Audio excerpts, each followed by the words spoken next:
오늘 노벨상 세계에 오신 분들은 환영합니다. 노벨상 세계는 오늘날 AI 시대가 쏟아내는 일방적 지식 전달과는 달리 인류의 복지에 기여한 현인들의 심오한 지혜와 덕성과 헌신에 초점을 맞추는 채널입니다. 오늘의 노벨상 세계의 주인공은 1971년도 노벨 문학상 수상자 파블로 네루다입니다. 첫 번째, 왜 네루다인가? 세상을 흔든 시인의 목소리. 1971년 노벨 문학상이 왜 파블로 네루다에게 돌아갔을까요? 이게 단순히 시가 아름다워서만은 아니었을 것 같은데요. 네, 맞아요. 그 핵심에는 네루다가 가진 보기 드문 이중의 힘이 있다고 봐요. 그러니까 아주 개인적인 사랑이나 자연을 노래하는 그런 섬세한 서정성이 있고요. 네네. 동시에 또 혁명이라든지 민중의 편에 서서 강하게 외치는 정치성도 함께 가지고 있었죠. 이 두 가지를 한 사람의 문학 안에 녹여냈다는 겁니다. 노벨위원회에서도 그의 시가 원초적인 힘으로 한 대륙의 운명과 꿈을 생생하게 그려냈다. 이렇게 평가했거든요. 원초적인 힘이요. 네. 그러니까 단순한 문학 작품을 넘어서 억압받는 사람들에게는 현실과 맞설 힘을 주는 어떤 언어적인 무기 역할까지 했다고 볼 수 있는 거죠. 그렇군요. 모두의 노래 같은 작품이 바로 그런 면을 보여주는 거군요. 네, 대표적이죠. 물론 그 유명한 20편의 사랑의 시와 한 편의 절망의 노래, 그 서정성도 정말 대단하지만 스페인 내전이나 냉전 같은 그런 격동의 시대를 외면하지 않고 자기 목소리를 냈다는 점, 그게 참 인상적이네요. 정확합니다. 그래서 네루다의 수상은 그냥 한 시인의 영광, 이걸 넘어서 라틴 아메리카 문학 전체가 이제 세계 문단의 주목을 받게 되는 그런 계기가 됐어요. 특히 시인이 시대의 증인이 되어야 한다는 그의 태도, 이게 문학이 사회 속에서 어떤 역할을 해야 하는가에 대한 아주 중요한 질문을 던졌다고 생각합니다. 두 번째, 칠레에서 세계로 가난과 혁명이 키운 시인. 네루다의 삶을 보면 그 자체로 정말 한 편의 드라마 같아요. 칠레 시골 마을 철도원의 아들로 태어나서 어머니를 일찍 여의고 이런 개인적인 경험들이 그의 시 세계에는 구체적으로 어떻게 나타났을까요? 그 영향이 정말 지대했습니다. 일단 유년기의 상실감은 그에게 깊은 고독의 정서를 남겼고요. 또 그가 자란 곳이 칠레 남부 테무코 지역인데 굉장히 거칠고 광활한 자연 환경이거든요. 네. 그리고 그 지역의 원주민인 마푸체 문화와의 접촉, 이런 것들이 그의 시에 계속 반복해서 등장하는 대지라던가 바다, 비 같은 강렬한 이미지의 원천이 된 거죠. 인간 존재는 연약한데 자연은 너무 압도적이고 그 사이에 어떤 긴장감 같은 게 그의 시 전반에 흐르고 있습니다. 13살에 벌써 시를 발표하고 필명을 쓰기 시작했다니 정말 뭐랄까 타고난 시인이라는 느낌이 드네요. 네, 그렇죠. 아버지 반대에도 네루다라는 이름을 고집한 걸 보면 일찍부터 문학에 대한 확신이 있었던 것 같고요. 그런데 사회 부조리를 보면서 시가 저항의 도구가 될 수 있다고 생각하게 된 어떤 특별한 계기가 있었을까요? 네, 그 20살에 발표한 20편의 사랑의 시와 한 편의 절망의 노래로 이미 국제적인 명성은 얻었잖아요. 네, 그렇죠. 하지만 그를 진짜 민중의 시인으로 만든 결정적인 계기는 아마 외교관 시절에 겪었던 스페인 내전, 그리고 동료 시인이었던 로르카의 비극적인 죽음이었을 겁니다. 로르카의 죽음이요? 네, 현실의 그 참혹함을 직접 목격하면서 그의 시가 점차 개인적인 서정을 넘어서서 민중의 고통, 희망, 또 역사의식을 담아내는 그릇으로 변모해 간 거죠. 그 정점에 있는 작품이 바로 모두의 노래라고 할 수 있습니다. 세 번째, 청춘의 불꽃, 문학을 향한 첫 발걸음. 1920년대 초반이면 정말 젊은 시절인데 청년 네루다는 이미 문학에 완전히 빠져 있었군요. 아버지 반대에도 필명을 지켜낸 걸 보면 이게 단순한 취미가 아니라 정말 자신의 길이라고 여겼던 모양이에요. 맞습니다. 당시 칠레는 정치적으로나 사회적으로나 상당히 혼란스러운 시기였는데 네루다는 문학을 그냥 현실 도피나 자기 표현의 수단? 이걸 넘어서서 시대를 이해하고 또 질문을 던지는 도구로 생각했던 것 같아요. 유럽의 새로운 문해사조들, 상징주의나 초현실주의 같은 것들을 아주 적극적으로 받아들이면서도 라틴 아메리카의 현실에 발을 딛고 서서 자신만의 독창적인 언어를 만들어 나갔죠. 그리고 20살에 발표한 20편의 사랑의 시와 한 편의 절망의 노래. 이 시집이 정말 대단했군요. 스페인어 시의 새로운 지평을 열었다. 이런 평가까지 받는다면서요? 네, 그야말로 센세이션이었습니다. 아주 대담한 이미지를 사용하고 또 기존의 운율이나 형식에 얽매이지 않는 자유로운 형식으로 사랑의 열정, 고통, 또 존재의 고독 같은 것들을 노래했거든요. 네. 젊은 독자들한테는 정말 폭발적인 반응을 얻었죠. 이 성공이 그를 세계 무대로 이끄는 발판이 됐고요. 이후에 겪게 되는 여러 역사적인 사건들과 만나면서 그의 시 세계는 점점 더 확장됩니다. 그러니까 청년기의 그 예민한 감수성이 나중에 사회와 역사를 끌어안는 거대한 시의 밑바탕이 되었다. 이렇게 볼 수 있겠죠. 네 번째, 사랑과 혁명, 두 얼굴의 시세계. 네루다시를 얘기할 때 이 사랑과 혁명이라는 키워드는 정말 빼놓을 수가 없는데요. 이 두 가지가 어떻게 한 시인 안에서 같이 존재할 수 있었을까요? 초기에는 감각적인 사랑시를 주로 썼는데 점차 시를 무력한 자의 무기로 인식하게 되는 그 변화 과정이 참 흥미롭습니다. 아무래도 스페인 내전이나 제2차 세계대전 같은 그런 거대한 역사의 소용돌이를 직접 경험하면서 문학의 역할에 대한 생각이 깊어졌기 때문일 겁니다. 문학이 단순히 아름다움만 노래하는 게 아니라 고통받는 사람들과 함께하고 또 역사의 진실을 증언해야 한다는 어떤 사명감 같은 걸 갖게 된 거죠. 아, 사명감이요? 네, 모두의 노래는 그런 그의 신념이 아주 잘 응축된 작品이라고 할 수 있어요. 라틴 아메리카의 자연과 역사, 민중의 삶과 투쟁 이런 것들을 서사적으로 엮어내면서도 예술성 자체도 놓치지 않았죠. 하지만 그렇게 정치색이 강하다 보니까 특히 스탈린주의를 지지했다거나 하는 그런 행보 때문에 비판도 꾸준히 받지 않았습니까? 그의 문학적 성취와 이런 정치적 논란, 이걸 어떻게 봐야 할까요? 네, 분명 그의 정치적인 선택에는 논쟁적인 지점들이 있습니다. 그건 부인할 수 없고요. 하지만 네루다 자신은 사랑과 혁명을 서로 분리된 것으로 보지 않았던 것 같아요. 오히려 인간 실존의 본질적인 두 측면으로 보고 시 안에서 이걸 통합하려고 노력했습니다. 아, 통합이요? 네, 그러니까 개인의 가장 내밀한 감정과 공동체의 운명, 이걸 함께 노래하려고 했던 거죠. 바로 이 복합성, 인간과 세계에 대한 다층적인 시선이 그의 시의 깊이와 보편성을 부여하고 결과적으로 노벨상 수상의 중요한 배경이 되었다고 저는 생각합니다. 다섯 번째, 20편의 사랑의 시와 한 편의 절망의 노래. 그러니까 1924년, 그러니까 20살 청년이 쓴 이 시집이 어떻게 그렇게 오랜 시간 동안 또 전 세계적으로 사랑받을 수 있었을까요? 그 비결이 뭘까요? 아무래도 시대를 앞서간 그 감각적인 언어와 솔직함 때문이 아닐까 싶습니다. 전통적인 시 형식이 얽매이지 않았고요. 사랑의 황홀경이나 절망, 또 존재의 근원적인 외로움 같은 감정들을 아주 대담하고 생생한 이미지로 그려냈어요. 네, 이미지요. 예를 들면 바다라든지 밤, 여성의 몸 같은 구체적인 이미지를 통해서 추상적인 감정을 마치 손에 잡힐 듯이 표현했죠. 이게 이전의 스페인어 시에서는 좀 보기 힘들었던 파격이었습니다. 오늘 밤 나는 가장 슬픈 시를 쓸 수 있다. 이 구절은 정말 시를 모르는 사람들도 한 번쯤 들어봤을 정도로 유명하잖아요. 단순한 시련의 아픔 그 이상인 것 같아요. 맞습니다. 지극히 개인적인 연애 감정을 다루는 것처럼 보이지만 그 속을 들여다보면 인간이라면 누구나 느끼는 보편적인 고독감, 상실감, 그리고 또 세계와 연결되고자 하는 어떤 갈망 같은 게 담겨 있거든요.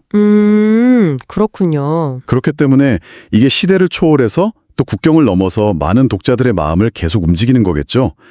이 시집은 네루다가 나중에 더 넓은 세계, 그러니까 민중과 역사를 노래하는 그 장대한 여정으로 나아가는 데 있어서 아주 중요한 첫걸음이었고 또 그의 문학적 DNA를 가장 잘 보여주는 작품이라고 할 수 있겠습니다. 여섯 번째, 바다, 돼지, 민중. 네루다시의 언어적 혁신. 네루다시를 이렇게 접하다 보면요. 자연이 그냥 경치로만 느껴지지 않더라고요. 뭔가 좀 살아있는 듯한 그런 느낌? 네, 맞아요. 그게 네루다시의 아주 중요한 특징이죠. 바다나 땅, 안데스 산맥 같은 그런 자연을요. 단순히 배경으로만 두는 게 아니라 거의 뭐랄까 인격을 부여한다고 할까요? 인간의 감정이나 사회적인 경험이랑 막 엮어버려요. 아, 의인화 같은 건가요? 의인화를 넘어서는 거죠. 예를 들어서 그 대표작 모두의 노래 있잖아요. 거기 보면 안데스 산맥이나 아마존강 같은 게 그냥 지리적인 대상이 아니에요. 라틴 아메리카 민중들의 어떤 끈질긴 영혼 아니면 투쟁의 상징 이런 식으로 나타나거든요. 그러니까 자연이랑 인간의 운명을 거의 하나로 보는 거네요. 그렇죠. 언어적인 면에서도 굉장히 혁신적이었어요. 네, 그 형식 파괴, 전통적인 운율 같은 거에 얽매이지 않고 우리가 흔히 말하는 자유시 형패를 많이 썼죠. 맞습니다. 그래서 시를 읽으면 딱딱한 느낌보다는 뭔가 자연스럽게 흘러가는 강물 같기도 하고 어떨 땐 민중들의 숨결이나 외침처럼 느껴지는 그런 생생한 리듬감이 있어요. 그 오다 연작도 참 인상 깊었어요. 양파, 토마토, 빵 이런 아주 일상적인 것들에 시적인 의미를 부여하잖아요. 네, 바로 그 점. 노벨상 위원회에서도 그걸 주목했어요. 뭐랄까, 시는 저기 멀리 고상한 데 있는 게 아니다. 바로 당신 옆에, 당신 삶 속에 있다. 이렇게 말하는 것 같죠. 개인적인 감정을 노래하는 것 같다가도 어느새 그게 사회 전체의 문제로 확 커지기도 하고요. 네, 사랑의 아픔을 이야기하다가도 그게 시대적인 슬픔이나 민중의 분노 같은 집단적인 서사로 자연스럽게 이어지죠. 이게 네루다 씨의 정말 큰 힘이고 후대의 남미 시인들에게는 완전히 새로운 길을 보여준 셈이에요. 결국 이런 자연과 언어의 혁신은 인간 존재 자체에 대한 깊은 탐구로 이어지는 것 같아요.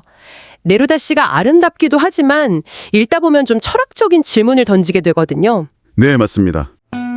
7번째, 시 속에서 만난 인간과 존재의 질문. 여기서 그 부분을 좀 더 깊게 이야기해보죠. 네, 네루다는 사랑, 상실, 고독, 또 죽음 같은 아주 근본적인 인간 경험을 통해서 우리는 왜 사는가? 이 세계 속에서 인간은 도대체 뭔가? 이런 질문을 끊임없이 던져요. 젊은 시절 작품에서 특히 그런 경향이 강했던 것 같아요. 지상의 거처 같은. 맞아요. 지상의 거처나 많은 분들이 아마 아실 텐데 20편의 사랑의 시와 한 편의 절망의 노래. 그 마지막 시 있잖아요. 오늘 밤 나는 가장 슬픈 시를 쓸 수 있다는 그 구절. 아, 네. 굉장히 유명하죠. 그게 단순히 시련의 아픔, 이걸 넘어서는 거거든요.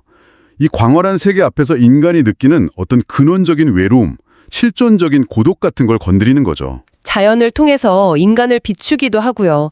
거대한 자연 앞에서 인간이 얼마나 유한한 존재인가 이런 걸 보여주듯이요. 그렇죠. 근데 또 동시에 인간이 그 자연과 그냥 동떨어진 존재가 아니라 그 자연 속에서 함께 숨쉬고 역사를 만들어가는 일부라는 점도 계속 이야기해요. 모두의 노래가 특히 그렇고요. 후기작 중에 질문들이라는 시집도 독특하다고 들었어요. 네. 질문들은 정말 답을 주지 않아요. 그냥 질문만 계속 던져요. 산과 죽음, 우리가 과연 세상을 얼마나 이해할 수 있는가? 이런 한계에 대해서요. 예를 들면 왜 나무는 잎사귀를 숨기지 않지? 라든가 왜 우리는 어린 시절을 다 보내고 나서야 어른이 되는 걸까? 같은 식이죠. 답을 찾는 과정 자체가 중요하다고 본 걸까요? 그렇죠. 답보다는 그 질문을 통해서 우리 스스로 존재에 대해 생각하게 만드는 거예요. 그래서 네루다 시는 그냥 서정시, 정치시 이렇게 딱 나누기보다는 인간 조건에 대한 아주 깊은 철학적 문학으로 평가받는 겁니다. 그런데 이런 철학적인 고민이 결국에는 현실 참여로 이어지는 지점이 또 중요하잖아요. 네, 맞습니다. 8번째, 억압과 자유, 정치적 시인의 외침. 네루다가 사회 문제에 직접 목소리를 내는 참여 시인이 된 계기가 있었죠. 네, 역시 그 스페인 내전 경험이 결정적이었어요. 1930년대에요. 특히 가깝게 지내던 동료 시인 페데리코 가르시아 로르카가 프랑코 독재 정권에게 살해당하는 사건을 겪으면서 엄청난 충격을 받죠. 아, 그 사건 이후로군요. 네, 그때부터 네루다는 시는 그냥 아름다운 것만 노래해선 안 된다. 억압받고 고통받는 사람들을 위한 무기가 되어야 한다. 이런 생각을 굳히게 돼요. 그래서 1945년에는 칠레 공산당에도 가입하고 상원의원이 되어서 노동자나 농민, 원주민들의 권리를 위해서 직접 활동하게 됩니다. 예술가로서의 정체성과 정치적인 신념을 결합하려고 노력했군요. 그 결과물이 바로 모두의 노래고요. 맞습니다. 모두의 노래는 단순히 정치적인 시가 아니에요. 라틴 아메리카의 그 장대한 자연과 역사, 그리고 수백 년간 이어져온 식민 지배와 독재에 맞선 투쟁, 이 모든 것을 담아낸 거대한 서사시죠. 단순 부흥가 아니라 예술적으로 승화시켰다는 평가를 받는군요. 그렇죠. 강렬하고 풍부한 시적 이미지를 통해서 억압과 자유라는 무거운 주제를 아주 깊이 있게 형상화했어요. 물론 그 스탈린주의를 옹호했던 과거 때문에 선동가 아니냐 이런 비판을 받기도 해요. 그의 정치적인 행보에는 분명 논란의 여지가 있는 것도 사실입니다. 네, 그런 부분도 있죠. 하지만 네루다 본인은 시는 힘없는 사람들의 목소리여야 한다는 그 신념을 끝까지 지켰고 결국 이런 실천적인 삶이 그를 민중의 시인이라는 이름으로 불리게 하고 또 노벨 문학상 수상까지 이어진 중요한 배경이 되었다고 볼 수 있겠죠. 아, 그래서 바로 노벨상 이야기로 넘어가네요. 9번째 1971년 노벨상, 세계가 그를 선택한 이유. 그때 스웨덴 아카데미가 발표한 공식 수상 이유가 참 인상적이었어요. 자연의 힘과 인간의 운명을 담아낸 시로 한 대륙의 운명과 꿈에 생명을 불어넣었다. 네, 정말 그의 시 세계를 정확하게 요약한 표현이죠. 노벨위원회가 주목한 건 네루다가 그 개인적인 서정, 사랑이나 슬픔 같은 거 있잖아요. 그거랑 민중의 역사, 라틴 아메리카의 투쟁 같은 거대한 집단 서사를 아주 자연스럽게 연결했다는 점이에요. 그리고 자연과 정치, 사랑과 혁명, 이런 어떻게 보면 좀 대립될 수 있는 요소들을 한데 녹여냈다는 점도예요. 맞습니다. 그의 시가 문학이라는 것이 어떻게 사회적인 책임을 다하면서도 동시에 인간의 보편적인 감성에 호소할 수 있는지를 아주 잘 보여줬다고 평가한 거죠. 그리고 또 중요한 게 당시만 해도 세계 문학계에서 약간 변방 취급을 받던 라틴 아메리카 문학의 목소리를 전면에 내세우고 억눌려 왔던 사람들의 언어를 예술의 경지로 끌어올렸다는 점, 이것도 굉장히 높이 평가받았습니다. 그의 수상이 그에서 단순한 개인의 영광을 넘어서 이후 라틴 아메리카 붐이라고 불리는 문학사적 흐름에도 큰 영향을 미쳤다고 하죠. 네, 아주 중요한 계기가 됐어요. 네루다 본인도 수상 연설에서 자신을 시대의 증언자라고 이야기하면서 이 상은 자기 개인의 것이 아니라 칠레 민중, 더 나아가 세계의 모든 억압받는 사람들에게 바치는 거라고 말했거든요. 아, 상의 의미를 그렇게 규정했군요. 네, 그러니까 문학적 성취만 인정한 게 아니라 문학이 그 시대와 역사 안에서 어떤 역할을 할 수 있는지를 보여준 굉장히 상징적인 수상이었다고 할 수 있습니다. 자, 그럼 10번째, 명성과 책임, 수상 이후의 행보. 노벨상이라는 엄청난 영예를 안았으니 그 이후의 삶은 아무래도 더 큰 책임감을 느끼지 않았을까 싶어요. 네, 당연히 그랬겠죠. 노벨상 수상은 그에게 세계적인 명성을 안겨줬지만 동시에 엄청난 무게의 책임감을 지운 셈이죠. 이제 그는 그냥 한 명의 시인이 아니라 칠레, 라틴 아메리카, 나아가 전 세계에 억압받는 사람들을 대변하는 어떤 정치적이고 문화적인 상징 같은 존재가 된 거예요. 수상 연설에서도 그런 책임감을 내비쳤고요. 상은 억눌린 이들을 위한 것이라고. 맞습니다. 그 말을 그냥 수사적으로 한 게 아니라 실제로 공적인 책임으로 받아들였어요.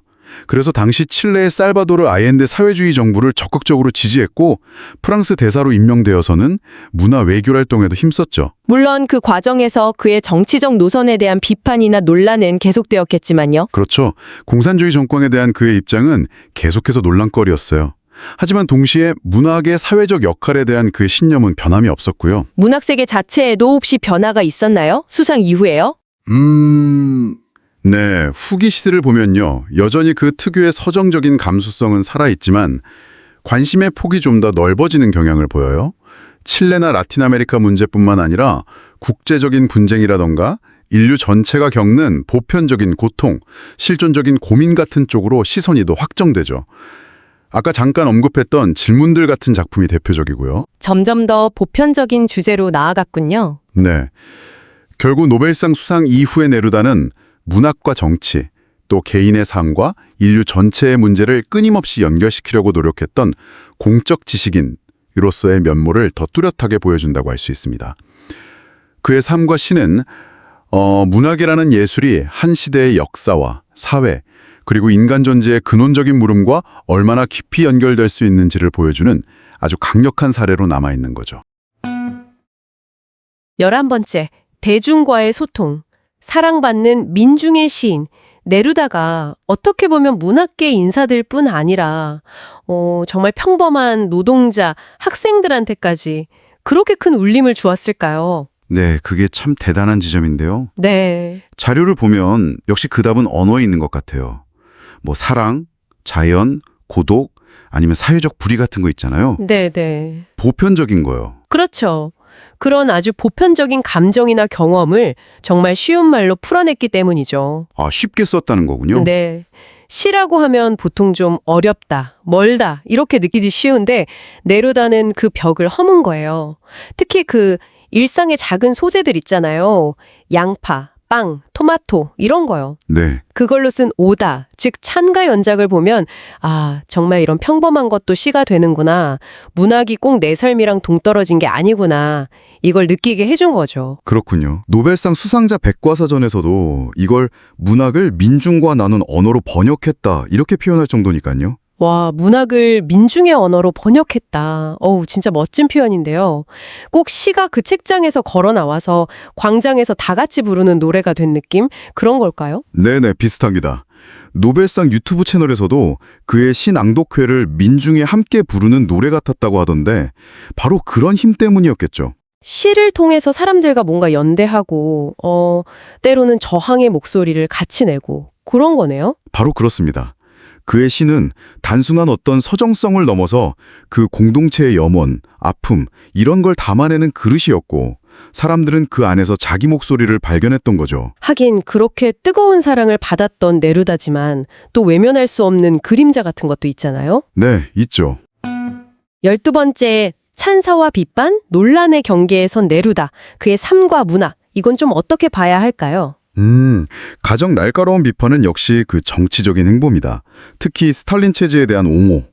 이게 좀, 아, 그 부분. 네, 예술가의 어떤 사회적 책임과 정치적 신념 사이의 그 긴장 관계를 보여주는 지점이죠. 이게 결국 그의 예술이 순수성을 잃고 정치 선전도구로 쓰였다. 이런 비판으로 이어졌거든요. 그렇군요. 또 그 자서전, 나는 고백한다, 나는 살았다. 여기에 드러난 좀 사적인 부분들. 예를 들면 젊었을 때 스리랑카에서의 어떤 행동 같은 것들이요. 이런 건 후대에 와서 윤리적인 논란을 일으키기도 했고요. 사실 문학적 성취가 워낙 크다 보니까 그런 인간적인 결점이나 논란이 더 크게 보이는 면도 있을 것 같긴 해요. 네, 그럴 수 있습니다. 아까 말씀하신 그 백과사전에서도 문학적 위대함과 인간적 결점의 공존, 이걸 언급하더라고요. 이런 논란들이 그럼 그의 문학을 읽는 우리한테는 어떤 영향을 준다고 봐야 할까요? 중요한 질문인데요. 그의 정치적 입장이나 사생활 논란 때문에 그럼 그의 문학 전체를 다 거부해야 하냐? 아니면 작품은 작품대로 봐야 하냐?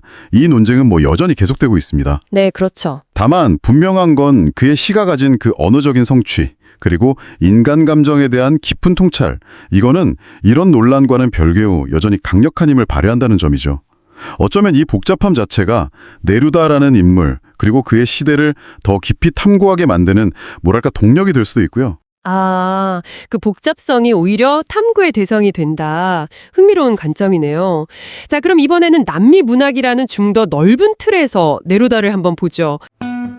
13번째, 보르헤스와 대비되는 남미 문학의 거장, 아르헨티나의 호르헤 루이스 보르헤스, 그리고 칠레의 네루다. 이 두 거장의 길은 정말 달라도 너무 달랐던 것 같아요. 네, 맞아요. 정말 극명하게 대조가 되죠. 그러니까 네루다는 뜨거운 심장으로 현실에 참여하고 대륙의 역사, 민중의 삶 이런 걸 노래했다면 보르헤스는 좀 차가운 지성으로 언어의 미로라든지 철학적이고 형상학적인 세계를 탐구했죠.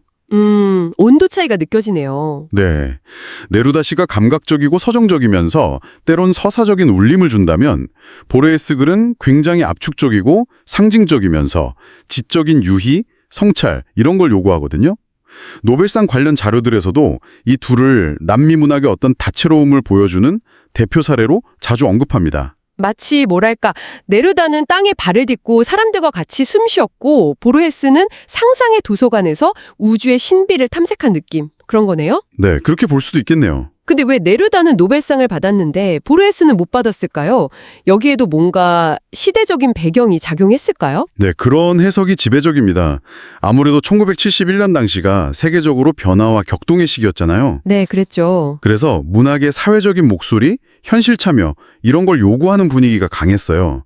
근데 네루다 씨가 바로 그런 시대적 요구에 딱 부응하는 면이 있었던 거죠. 아, 그래서 그의 노벨상 수상은 단순히 한 시인의 영광, 이걸 넘어서 문학의 사회와 역사 속에서 어떤 역할을 할 수 있나, 이걸 보여준 상징적인 사건으로 받아들여졌습니다. 안에 시 자체를 넘어서는 더 큰 의미가 있군요.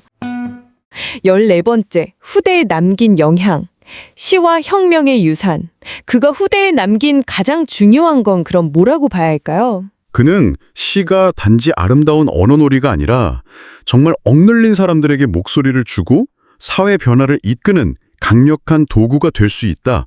이걸 온몸으로 보여줬다고 생각해요. 네. 노벨상 유튜브 채널에서도 그를 문학이 사회와 자연, 인간의 목소리를 잇는 다리가 될 수 있음을 증명한 시인, 이렇게 평가하거든요. 다리가 될 수 있다. 네, 그의 참여 문학은 이웃 남미뿐 아니라 전 세계 많은 작가들, 사회운동가들에게 큰 영감을 줬습니다. 실제로 문화 저항이나 민주화운동 현장에서 그의 시가 낭송되고 노래로 불리고 그랬던 게 우연이 아니죠. 와, 시가 정말 세상을 바꿀 수 있다고 믿었던 시인이네요. 그 노벨상 수상자 백과사전에서도 그의 문학이 억눌린 자들의 목소리를 국제적인 담론으로 끌어올렸다. 이렇게 분석하는 걸 보면 그 영향력이 진짜 대단했구나 싶어요. 그렇죠. 지금도 그의 시가 음악이나 영화, 이런 다양한 방식으로 계속 생명력을 이어가는 걸 보면 그의 유산은 여전히 살아 숨쉬는 것 같습니다. 네, 그렇습니다. 그러면 지금까지의 이야기를 500자 총평 핵심 요약으로 요약해 보겠습니다. 파블로 네루다는 사랑과 자연, 또 민중의 삶과 혁명의 열망을 노래하면서 시의 영역을 넓힌 거장이었습니다. 그는 바다와 대지 같은 거대한 자연뿐 아니라 양파나 토마토 같은 아주 일상적인 사물까지도 시적인 언어로 바꿔서 개인의 섬세한 감성과 공동체의 큰 고통을 정말 탁월하게 연결했죠. 1971년 노벨 문학상 수상은 그의 이런 서정성과 깊은 사회적 울림이 세계적으로 인정받은 결과였습니다. 네루다는 예술성과 대중성, 개인의 내면과 공동체의 외침, 이걸 동시에 아우를 수 있는 문학의 힘을 보여주었습니다. 비록 그의 삶에는 정치적 논란과 인간적인 결점이 있었지만 그의 작품은 시대를 넘어서 여전히 많은 이들에게 읽히면서 문학이 인간과 시대를 잇는 강력한 매개체임을 증명하고 있습니다. 그의 시는 우리에게 무엇을 말하고 있을까요? 어쩌면 완벽한 영웅보다는 그 뜨거운 열정과 차가운 모순을 함께 가졌던 한 인간의 복잡한 목소리에 귀 기울여 보는 것, 이게 네루다를 제대로 읽는 방법일지도 모르겠습니다. 이상으로 AI 시대에 쏟아지는 지식에 대응하여 현인들의 지혜와 덕성과 헌신에 초점을 맞추는 노벨상 세계 채널의 1971년도 문학상 수상자 파블로 네루다에 대한 이야기를 마치겠습니다. 그러면 다음 해인 1972년도 노벨 문학상 수상자 독일인 하인리히 베의 동영상에서 또 만나요. 다음 시간에 뵙겠습니다. 감사합니다.